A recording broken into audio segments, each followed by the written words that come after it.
Welcome to the latest episode of Pick Their Skullz with me, your host, Liz James. Today on the show, I am talking to the king of tongue-in-cheek lyrics, MIK's reaction. MIK, welcome to the show.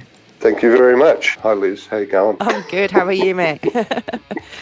I've got to say, it's weird talking to you. You're in the future. You're 11 hours ahead of us. I know. How's it looking there? Is it cold? It's very cold. Right, I'm I'll in get a jumper Australia. on. I'm in Australia, so it's cold for us. It's 10 degrees Celsius outside, evidently. Ooh. Well, that's summertime in England and the Northern Hemisphere, isn't it? Well, yeah, it is, yeah. What month are we in? June? Yeah, I'm in Brazil, so we're kind of in our winter as well. Yes. So, MIK, you've just had a couple of new tunes out, haven't you? The last one, Good to Know.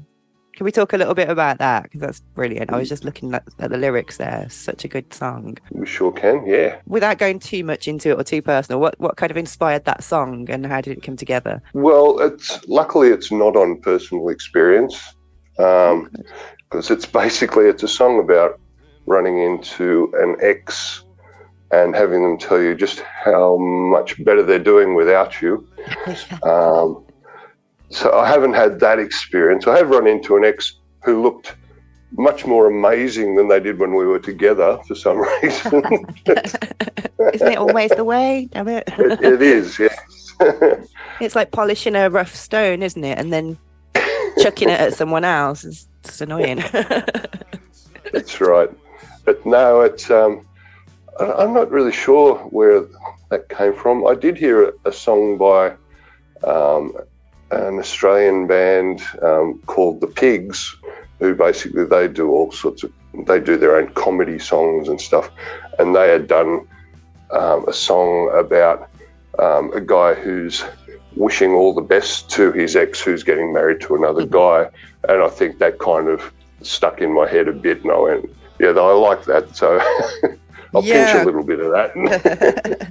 Well, I don't blame you. Yeah, one of my favourite lines is that song is, he saved a kitten at the tree.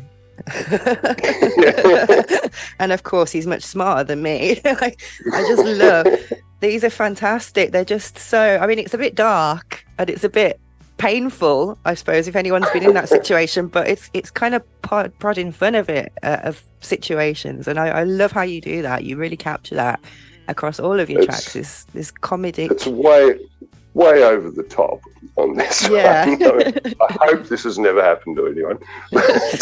Yeah, and honestly, I'm so glad you did say it's not based on true life, because one of the lines in there, you say, yeah, my Twitter posts do suck. And I'm like, nah, MIK, your Twitter posts really don't suck. You've got. I thought you were going to talk about the next line. No, I won't mention that line. If anyone's interested, please do go and stream the song and open the lyrics section, because yes. Because that second line is definitely not about me. Absolutely. Didn't believe a word of it, to be quite honest. No, that's right. I'm sure you're a fabulous horse. Stallion. So someone's going to make a meme or something out of that. Oh, that'd be cool.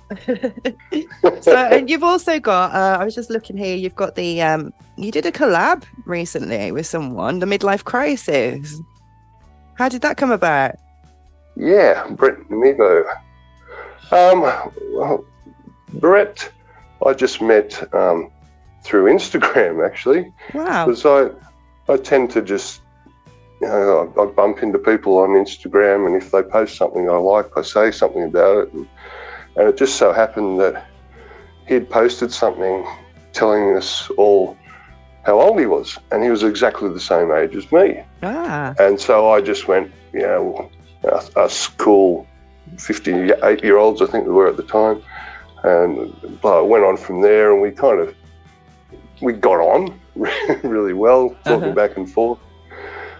He's in the US, and he was doing an EP, and he said, I've got this one song that I think that you'd really like, and he asked me if I'd want to sing on it, and he sent it to me, and I went, yeah, this is me.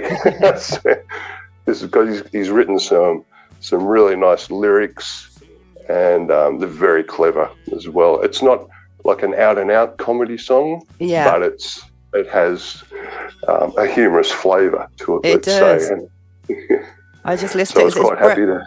Brett Nebo is the pronunciation. Yes, one of those. I keep forgetting to ask him. I always say Nebo because I think it's Nebo. God, he hasn't corrected me yet. The artwork's fantastic on that as well. I really enjoyed that. I do feel like a lot of the lyrics apply to me in that song, actually. So that's pretty cool. So I brought you on the show today, actually, Mick, because let's be honest, you're pretty vocal, aren't you? You've got a reaction for everything out there. That's the idea. Yep. Mixed reaction. You are a reactive soul, and I think you're doing it for me, I would say, for the right reasons, and bringing attention to certain issues that we face both as independent musicians and just in life in general. So what's the goal with that? What is it that inspires you to do that or makes you blood on shout?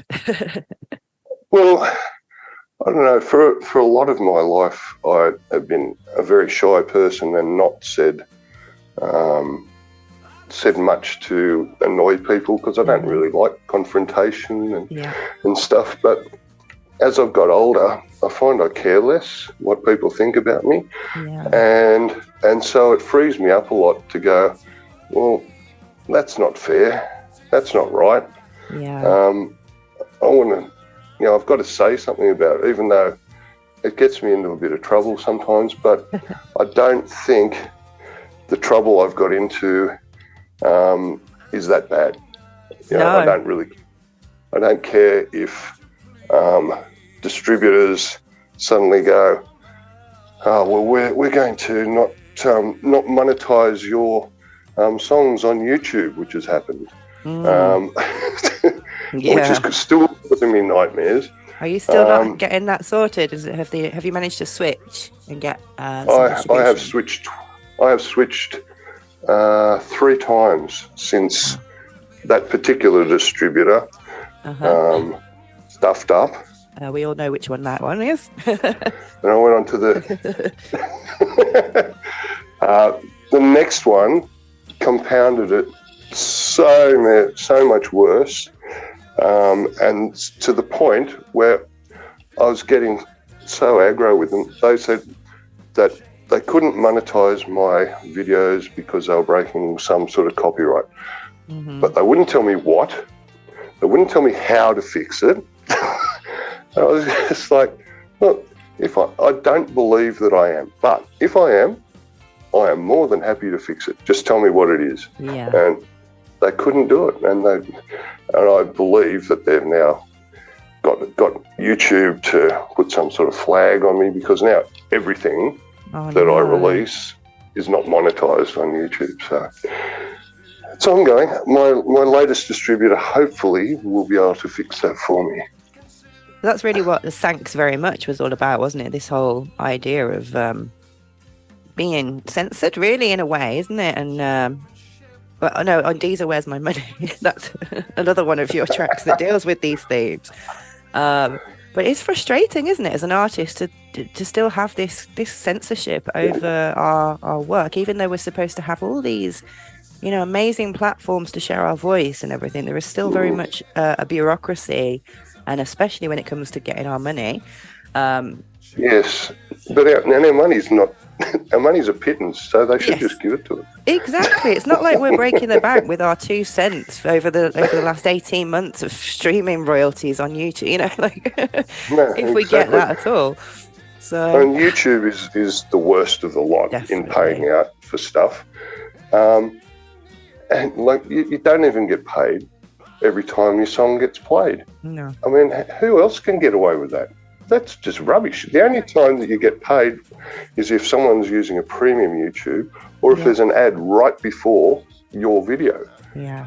And that's ridiculous. And I have mentioned that a few times, and I'll continue to do that.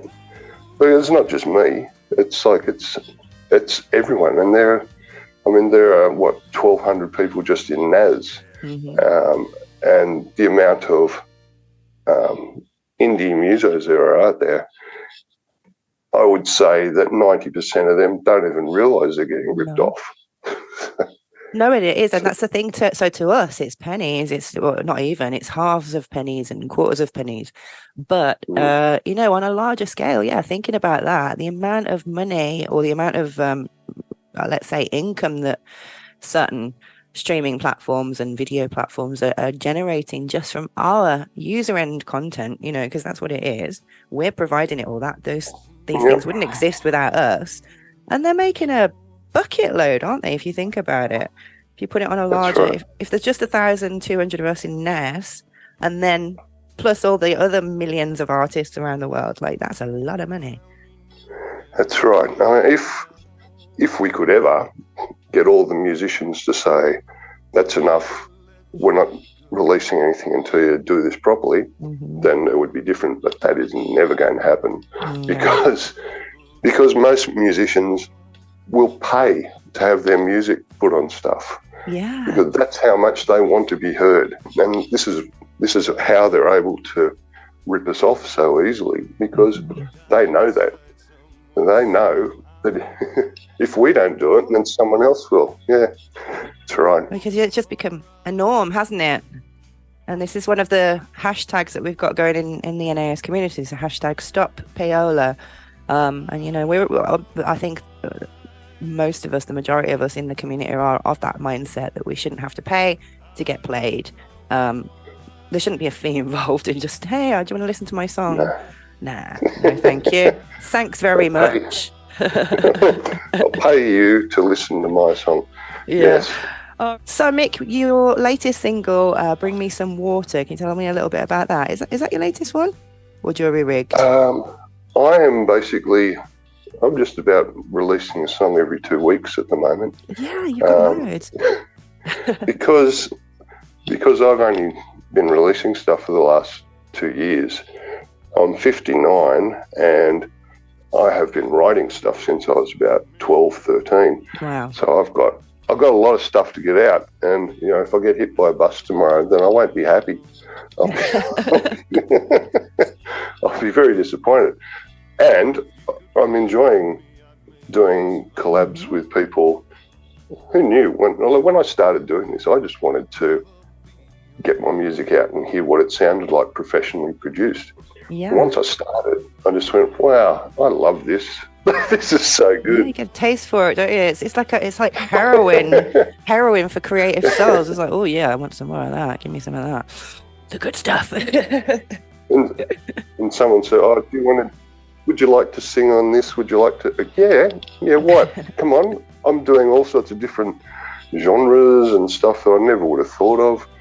Some of them I didn't even particularly like until I'm on them, and then they're bloody great. Yeah, I know. I've noticed that I've always had eclectic taste in music anyway, but I've noticed that my it's even more eclectic now, if that was even possible, since we're being with NAS, because I'm just listening to things that I would never normally listen to, because we form our opinions, don't we, of things with age. We do. And then we don't break out of that much. I used to think like all hip hop was the same and all house music was the same. And, you know, now I know that there are genres within genres within genres of all these different songs. And I truly like a lot of the stuff that's out there. Yeah, me too. I never thought I would, but I do. It's great. All right, talk to me a little bit about Jury Rigged, Mick, because I really love the lyrics on that as well. Another great one. Yeah, well, that one, the lyrics on that were actually written by a guy who goes by the name Deep Trope, which is a brilliant name all itself. We all went there. And he's written a whole heap of great lyrics for people. He doesn't play any instruments. He doesn't sing, but he writes some great lyrics. And anyone who visits the collaboration website called Compoz, Kompoz, you'll find him there. You see his name, jump on it because it'll be good. We have actually done another song, just the two of us, where I convinced him to actually do a speaking role in the song. So he wrote the lyrics and did the speaking, and I wrote the music and did some backups on it. That won't be coming out for a little while, but he's actually got a really good speaking voice. If you like Game of Pile, you know. Game of what? Sorry. Too old a reference. Game of Pile. Oh yeah, I don't know that reference. What's that? What does that mean? Game of Pile was a sitcom about a guy in the army that probably was in the 70s. It's probably started in the 60s, and his voice is surprise, surprise, surprise. I think I've heard the surprise thing, but I haven't. I don't know the show. But yeah, I do. Oh yeah, I get the reference there. Wow, interesting. So yes, but he doesn't do that during the song. No. Okay. So you were telling me what instruments is it that you're playing then? What is it that you do? Well, I play rhythm guitar, drums, bass, and I will make a noise on a whole lot of other different things, and given enough takes, it'll sound okay. And are you recording everything at home now, or are you still are you producing in a studio somewhere? I have to do it all myself now, which is a very, very slow learning curve for me. I have to use the most basic of DAWs to understand what I'm doing. When I look at I looked at Fruity Loops or FL, I think it's called now, and I look at that and go, how do I do this? Yeah. and you get like 11-year-olds who I've actually got a collab coming out with very soon. Oh, cool! An 11-year-old who just goes, yeah, blah blah blah, and then just does it. Yes, it's like they're born with it now, aren't they? They know exactly what they do. But yeah, I mean, you make a good point here, and this is the thing, isn't it? The more music, I'm similar to you. I've been writing since I was 8 years old. You know, since I could write, I started with poetry and lyrics and short stories. So you know, but the more content that you have, but we didn't have the options to do it really back then. If you wanted to record anything, it was like you go to a studio, you can get a demo done, and then, you know, go knocking on radio doors or whatever to try and get anyone to listen to it, or, you know. Yeah. But nowadays we have got it more available, and there's more. That's a good thing, I would say, about YouTube, is that we have like a lot more access to learning with that as well, and the internet. You know, we might not know what we're doing, but we can find the information if we go looking hard enough. And like you were saying, so it gets expensive, doesn't it, actually? If you have hundreds of songs, there's just no way that you could pay to produce every single one of them, you know? No, I got my first 5 songs done in a proper studio. And so that was 2 years ago, and I've almost made enough in royalties to have paid that off. So it takes time, yeah. That's how long it takes, and there's no way I could be releasing a song every couple of weeks and do that. And there's no way. I wouldn't have a house. No. No, and I don't think people who aren't musicians understand this. And so, you know, I've had criticism in the past because I've only been mixing myself since I started in 2019. And when I say mixing, I mean literally just recording something and trying not to make it sound absolutely terrible. Right. You know, I know what you mean. I know exactly what you mean. But I had a fellow musician I'm not going to say which country, actually. I'm not even going to say their name or their gender. Say to me, oh, you know, your sound quality is awful and you should just pay someone to do the mixing for you. And I'm like, well, yeah, you say that, but it was like $500 for me to do that one song. Do you think I have $500 every time to do this? No. And our main objective isn't that as musicians, is it? It's to share our stuff with the world, right? It is. I mean, if I had my druthers, I would never release some of the songs that I have released because they don't sound as good as they could, and I want them to by a long way. But on the other hand, if I don't release it, I'll explode. Exactly. So, well, anyway, I do think your sound quality is brilliant. I wasn't sure if you were producing at home or not, if you were recording in a studio. For me, I couldn't really identify much in the way of difference there. So so well done with that, Mick. thank you. You're probably listening to the collaboration ones. The people I collaborate with normally do the mixing, so that makes it always helps, right? Always helps. Take a bit of the pressure off. That's right. All right, what's next for Mick? What are you reacting to next, mate? There is actually a song coming out tomorrow. Ooh. Well, I don't know what time zone you're in. It's come out already then, you mean? It's already come out. It's coming out on the 1st of July. Yeah, this is going to go live on the... What day is it? This is going out on the 3rd. So right, so it came out. It's just come out. This came out on the 1st of July. There we go. Got it. and it's going so well. Everyone's loving it. Oh, brilliant. Yeah, it's probably I haven't checked recently, but it's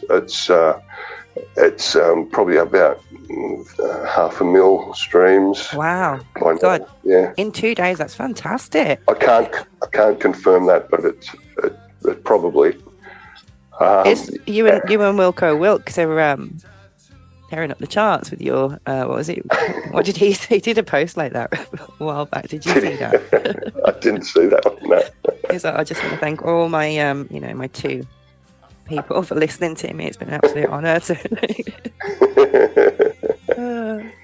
good old so this one's called Ironies Play Me, which I wrote in the 90s, and is basically a song about how I see things going wrong all the time, but then you just got to have a laugh, don't you? Yeah. It's like, and so it's not really a comedy song, but again, it's like it has some humour in it. This is what I was going to touch on actually, and I didn't mention earlier, but you use a lot of you use God, that's really hard to say, isn't it? You use a lot of comedy in your writing, but they are really serious topics. Actually, a lot of them that you're talking about, and I do urge people to go and really listen and dig into your lyrics and your songwriting there, because you've got such a wonderful way of looking at things, in my opinion. No, thanks. That's very nice of you. Oh, you're welcome. All right, so I'm going to kind of wrap up now because I think we've done. I was like, I could talk to you for ages, but I'm conscious that it's almost bedtime where you are, and I'm about to go and have a coffee, I think. So I kind of forgot we were still talking on the podcast. Yeah, well, I'll do some cut. Don't worry, I'll cut some stuff down. I was going to say something and then I interrupted myself and I forgot what I was going to say. Oh yeah, so Mick, what's next? Is there anyone particular? I'm going to steal this question from Wilco. Is there anyone particular that you would love to collab with within the New Artist Spotlight community or wider world? Well, there's lots of people that I would like to collab with, and there's a few surprises that will be coming up. Collabing in the NAS Society, and hopefully there'll be lots more. In the wider world, there are, for me, there are 2 Pauls I'd like to collab with. One's Paul McCartney, obviously. The other one, I don't know if he's known outside Australia. Paul Kelly. No, don't know him. I haven't heard of him. I'll have a look him up after the show for sure. He is like our poet laureate, I would say, for Australia. The music he writes tells everyday stories in such a beautiful way. If you listen to his song "How to Make Gravy," that song has no chorus. Wow. And all it does is slightly speed up as it goes through. But if you're not crying by the end of it, then you're not human. It's just an absolutely brilliantly made piece of music. I've just put it in my search by his. I'm going to have a look at that afterwards.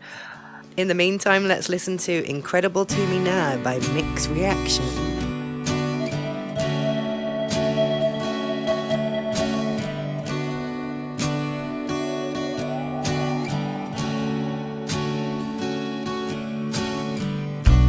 Seems incredible to me now that I could let you go.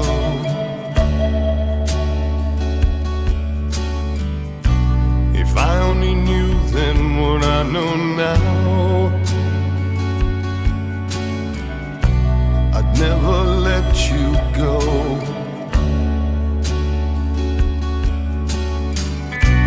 Seems incredible to me now. I've lost the will to reach.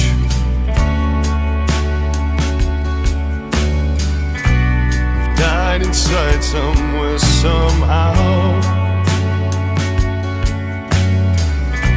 You're so far out of reach.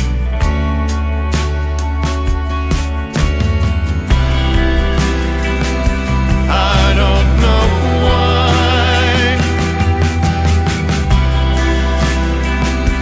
I don't know why. I don't know why.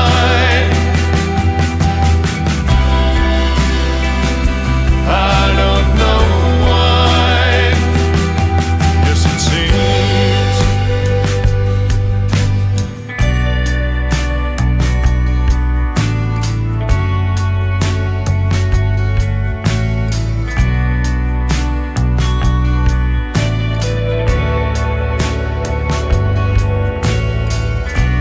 It seems incredible to me now. Now we're both alone. If you could believe me, I'd make this vow. We'd never be alone.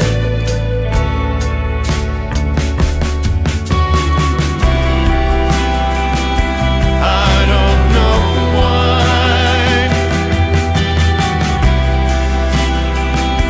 I don't know why.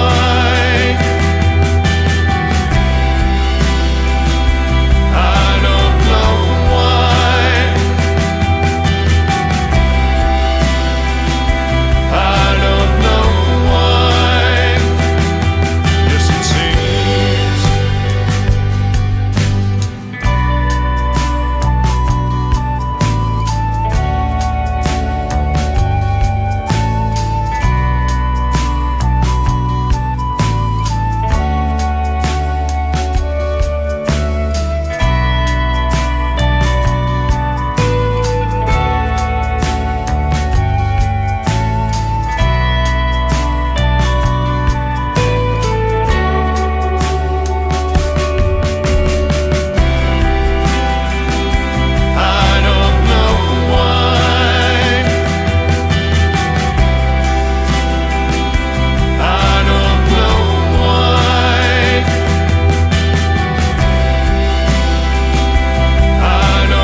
to me now that I could let you go.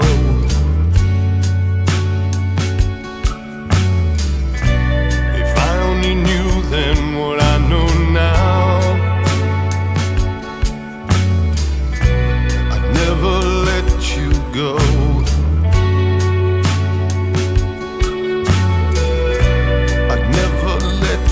Go. I'd never let you go.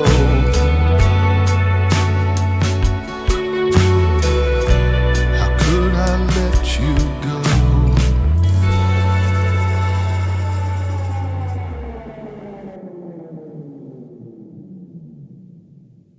MIK, I thank you so much for joining me today. It's been an absolute pleasure talking to you. I wish you all the best. I'm intrigued as to who these collabs are going to be with and looking forward to hearing them.